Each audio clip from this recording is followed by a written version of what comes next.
pour bien les connaître, que les deux orateurs suivants sont aussi des grands passionnés.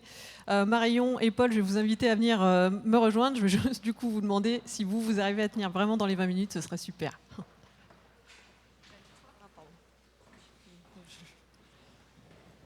Ouais, désolé, j'ai pas pensé. Je te la laisse à toi. Ouais. Voilà, je vous laisse vous présenter. Marion de Greenflex et l'équipe Énergie Sprong France, et puis Paul Sachot d'Est Métropole Habitat. Oui, merci Marie-Soraya. La consigne est claire, donc soyez pas étonnés si on passe quelques slides un petit peu rapidement, surtout que moi je vais vous parler de la démarche Énergie Sprong en introduction de ce que va vous dire Paul Sachot, et donc je vais essayer de lui laisser le plus de temps possible. Donc je vais faire très rapide. Merci Marion. Eh bien, on démarre. Donc, bonjour à tous. Merci d'être là et de nous écouter parler de l'industrialisation, de la rénovation de 988 logements à Vaux-en-Velin par Est Métropole Habitat. Donc, c'est un projet qu'on appelle Énergie Sprong compatible. Donc, je vais déjà vous parler un petit peu d'Énergie Sprong en introduction. Si ça passe. OK. Donc, moi, je travaille pour Greenflex, qui est une entreprise privée, et on est mandaté par l'État français pour déployer la démarche Énergie Sprong en France. Donc, Énergie Sprong, c'est une démarche de massification des rénovations énergétiques, zéro énergie garantie, qui est née il y a une douzaine d'années aux Pays-Bas. Et donc, nous, on la déploie en France, et notamment auprès des bailleurs sociaux pour l'instant. Et là, je vais vous passer une petite vidéo qui démarre.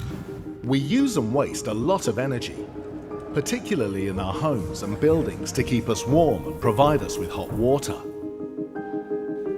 This energy comes largely from fossil fuels. If we look closer, we see that the energy we use in our buildings is about 25% of all energy we consume in Europe. In a winter month, that can be even half or more. At the same time, we live in homes and neighbourhoods that do not meet current and future standards of living. How can we solve this? The initiative Energy Sprong has come up with an idea. They developed a method to transform existing houses into net zero energy houses. Net zero energy means that the house annually generates as much energy as it needs for heating, hot water, light, and household appliances. This is possible by the use of new technologies. By using off-site manufactured components, people don't even have to leave their homes. The transformation is done much quicker.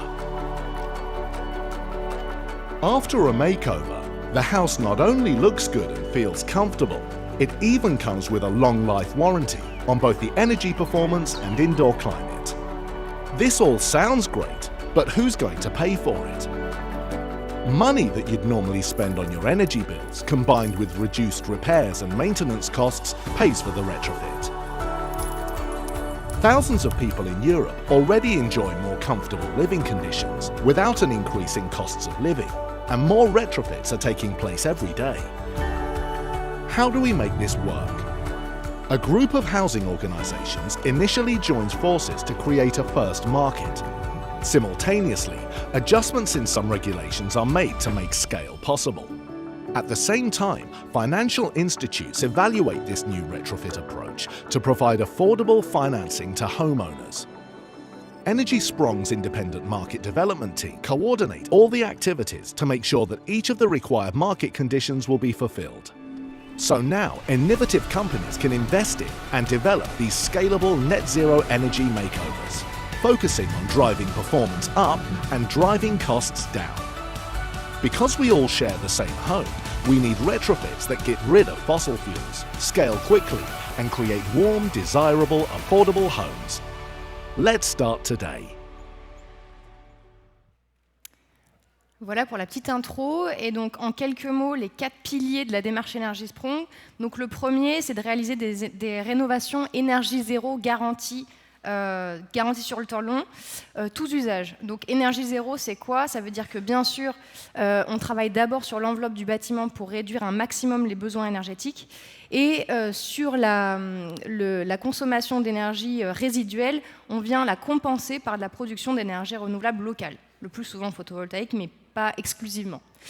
Et ensuite, l'idée, c'est de garantir cette performance sur le temps long, donc typiquement 30 ans, de façon que ce qui a été prévu au moment de la conception soit bien tenu sur le temps long. Le deuxième pilier très important, c'est donc on cherche à massifier les rénovations énergétiques. Donc on cherche à les réaliser en temps court et en site occupé. Donc naturellement, la démarche Energy Sprong va favoriser l'émergence de solutions préfabriquées hors site, d'où le sujet d'aujourd'hui. Le troisième pilier, c'est le fait qu'on ait un équilibre économique sans subvention à terme. Donc certes, les premiers projets, ils sont relativement chers parce qu'on démarre sur les rénovations industrialisées, mais le but du jeu, c'est qu'à terme, on ait un équilibre économique en coût global qui soit neutre, donc que les recettes et les dépenses s'annulent sur le temps long. Donc on raisonne en coût global sur 30 ans, typiquement. Et on se sert au niveau de recettes, de recettes additionnelles par rapport à des rénovations traditionnelles, typiquement la vente d'énergie renouvelable. On peut aussi aller mobiliser une partie des économies d'énergie qui sont observées par le locataire et les prendre et les mettre à profit du maître d'ouvrage. Et également faire des économies sur les charges de maintenance des nouveaux équipements. Et troisième pilier, et ça a été évoqué pendant la conférence précédente, un point d'attention sur le confort et la qualité de vie des occupants, parce qu'on sait que pour que ces rénovations soient globalement désirables et que la machine prenne, il faut que les occupants en aient envie. Donc rapidement, je vous ai parlé de solutions préfabriquées. Donc pour faire des rénovations Energy Sprong, on se base sur 3 éléments. Le premier, c'est un module de toiture intégré qui intègre isolation et production d'énergie renouvelable. Le deuxième, c'est un module de façade isolante qui peut intégrer également des conduits aéroliques, conduits de chauffage. Et le troisième, c'est le module énergie, donc qui intègre chauffage, eau chaude sanitaire et ventilation.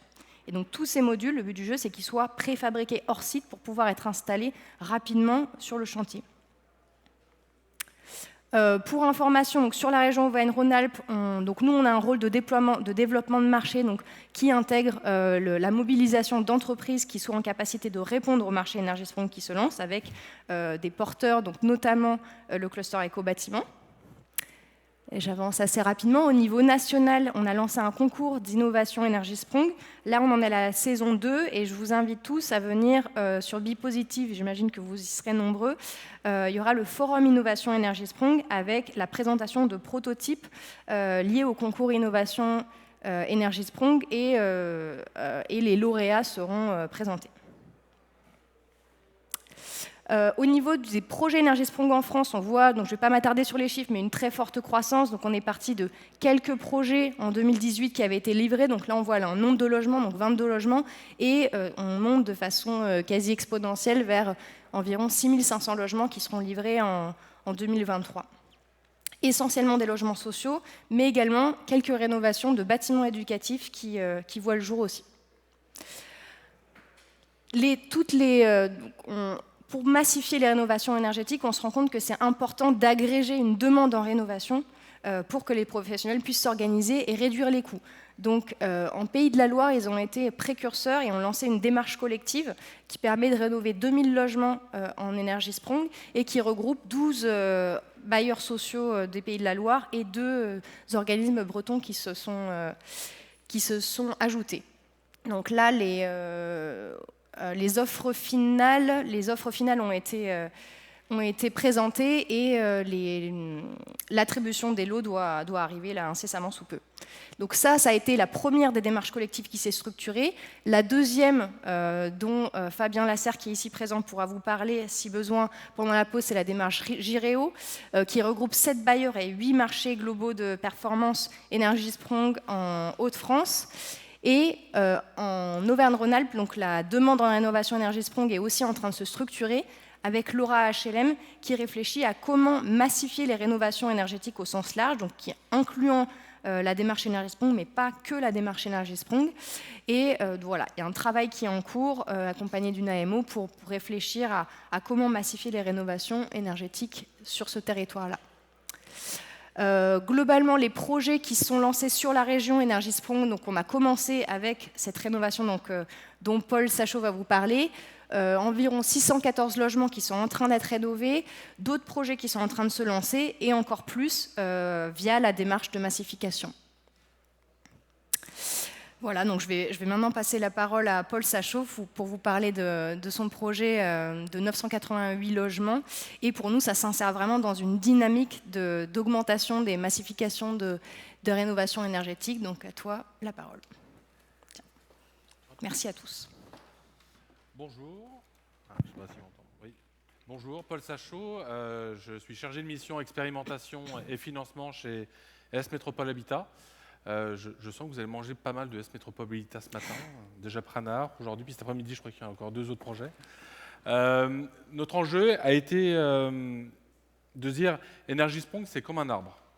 Vous avez un tronc principal qui est l'idée de la préfabrication sur mesure, donc de l'industrialisation, qui ne veut pas dire standardisation. Et ensuite, une branche principale qui a été créée, qui est le fait de rendre des bâtiments autonomes en énergie, garantis pendant 30 ans. Simplement, malheureusement, tous nos bâtiments ne nous le permettent pas, notamment les 1000 logements qu'on va vous présenter, qui sont sur le secteur du Mas du Taureau et qui sont raccrochés au réseau de chauffage de Vaux-en-Velin. On ne peut pas les débrancher et on n'a pas suffisamment de toiture pour compenser sur les bâtiments. Donc l'idée, c'était de se dire, on va peut-être créer une nouvelle branche, qu'on va appeler EnergySprong compatible dans un premier temps, qui va être d'essayer de travailler un maximum sur l'utilisation de matériaux bas carbone et de se dire, je ne vais peut-être pas forcément arriver à avoir un bâtiment autonome en énergie, mais on va plutôt réfléchir à comment, éventuellement dans un deuxième temps, on travaille plutôt à l'échelle du quartier et comment l'ensemble de la production d'énergie qui se fait à l'échelle du quartier va permettre de rendre un quartier autonome en énergie. Voilà, c'est plutôt dans cette démarche-là. Donc on a travaillé sur la question de la préfabrication sur ce quartier-là.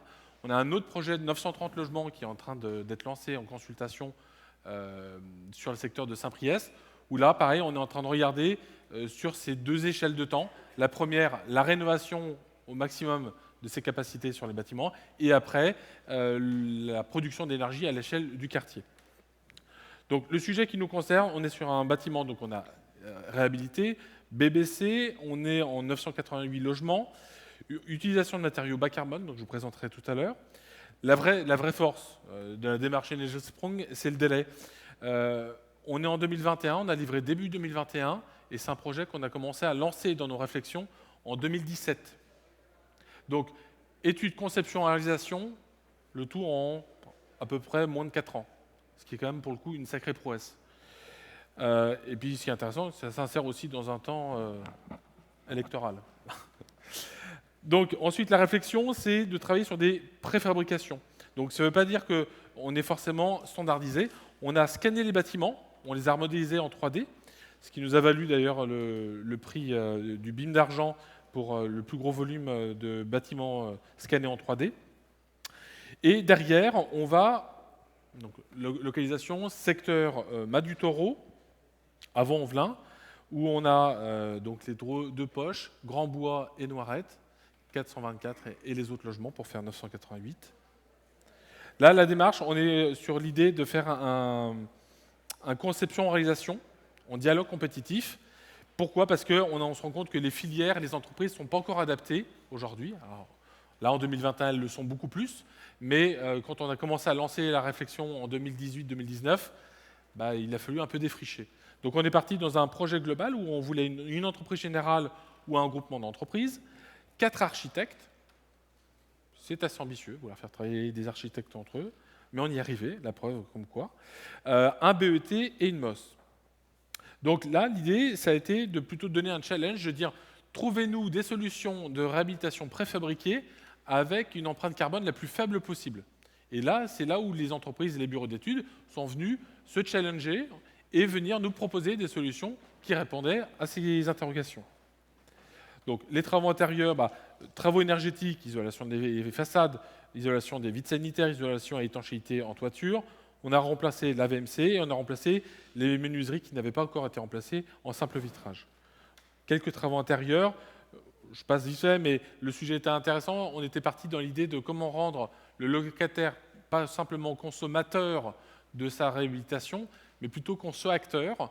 Donc en proposant un bouquet de travaux où si il le désirait, on pouvait refaire une pièce dans son logement. Et s'il voulait faire lui-même les travaux, on lui fournissait les matériaux pour faire une deuxième pièce. Donc le groupement qui a été retenu, c'est le groupement de Citinea Vinci Construction France, avec en architecte BBC Associés, ITAC, Atelier 127 et WRA. Ensuite, en accompagnement, on a eu EOS, Bricologie pour accompagner les locataires sur l'autoréhabilitation, les Cités d'Or pour toute la partie accompagnement locataire, et Maté, Milieu Studio et DPS. L'industriel qui a été mis dès le début, on avait demandé entreprise générale et un industriel. L'industriel était Arbonis sur ce projet. L'idée, c'était quand même, pourquoi 4 architectes? C'était quand même de se dire, on est sur un quartier qui est assez monolithique, façade préfabriquée des années 50-60, assez stigmatisée. Et là, l'idée, c'est de dire, tiens, on ne veut pas faire encore du logement social sur du logement social. Donc l'enjeu, ça a été de proposer aux architectes d'avoir une diversité d'architecture, tout en ayant une cohérence à l'échelle globale du quartier. Et le challenge, il a été là. Et pour le coup, là, c'est des photos de concours. Mais si vous avez l'occasion d'y aller, franchement, le résultat est assez bluffant parce qu'il est très proche de la réalité. Comment on a fait? Donc, on a fait un travail avec des panneaux préfabriqués. On est resté sur des standards routiers pour éviter les convois exceptionnels. Donc, les plus grands panneaux faisaient 2,71 par 11,90. Sur le camion, on mettait 4 à 5 panneaux. Panneaux composés donc d'une ossature en bois français, certifié. Ensuite, on était sur des isolants à base de bouteilles de plastique recyclées, sur lesquels on est venu mettre différents types de bardage, du Stylinov, du Neolife, du Viroc. Voilà, on a eu on a vraiment eu le choix. Et ce qui est intéressant, c'est que les architectes ont eu l'idée de mixer aussi bien du panneau préfabriqué que de la façade classique sous enduit. Et donc le mix est plutôt assez élégant pour le coup, parce qu'on a vraiment redonné un peu des lettres de noblesse au bâtiment. Et à la fin, on se retrouve à un bâtiment avec des locataires qui nous disent « Nous, on est fiers d'habiter dans ce bâtiment. Avant, j'habitais les Noirettes. Maintenant, j'habite le 12 chemin de la Ferme. » Et ça, pour le coup, ça change fondamentalement la vision pour nos locataires. Donc derrière, on est sur donc, des délais extrêmement réduits, parce qu'on a préfabriqué donc, près de 42% des façades. Pourquoi pas 100%? Question budgétaire. Donc on a eu, vous allez voir un peu plus loin, des financeurs qui nous ont bien aidés, notamment l'ANRU, la métropole, la région et la Caisse des dépôts pour les emprunts. En quelques chiffres clés, c'est ça qui est intéressant. Sur une façade classique, on est pour 100 mètres carrés sur 3 semaines, entre la pose de l'isolant, la collée, chevillé, enduit, différentes passes. Sur une façade préfabriquée, entre la pose des pattes de fixation et la pose des panneaux, on est sur 3 jours. Là, c'est assez bluffant. Sur la quantité en nombre de percements, donc pour la gêne directe pour mes locataires, c'est une façade classique pour 100 mètres carrés, j'ai 650 percements. Avec la façade préfabriquée, on a juste fixé les pattes de fixation pour accrocher les panneaux. Là, on est à 150 percements. Et dans le prochain projet, on essaie de voir dans quelle mesure on ne pourrait pas avoir des systèmes un peu comme dans les usines où, au lieu de percer un trou, je perce les 4 trous d'un coup. C'est-à-dire que pour mes locataires, je diviserai encore par 4 la gêne occasionnée. Donc, moins de nuisances de bruit, moins de déchets sur chantier. Donc, pour le coup, le locataire est 100% gagnant. En termes de prix, alors oui, dans un premier temps, on est moins cher sur l'isolation extérieure.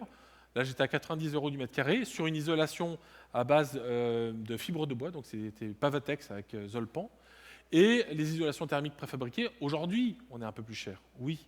Mais ce qui est intéressant, c'est qu'on est en train de travailler avec Aura HLM et nos confrères bailleurs pour mettre un certain volume sur la table pour que les industriels, derrière, on puisse leur sécuriser un certain volume. Et en sécurisant le volume, on arrivera à travailler sur le coût. Donc voilà.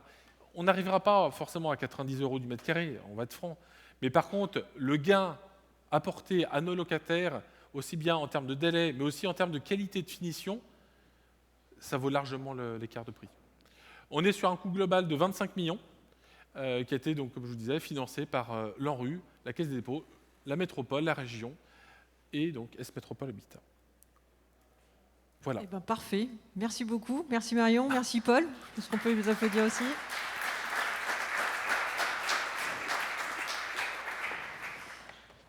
Donc,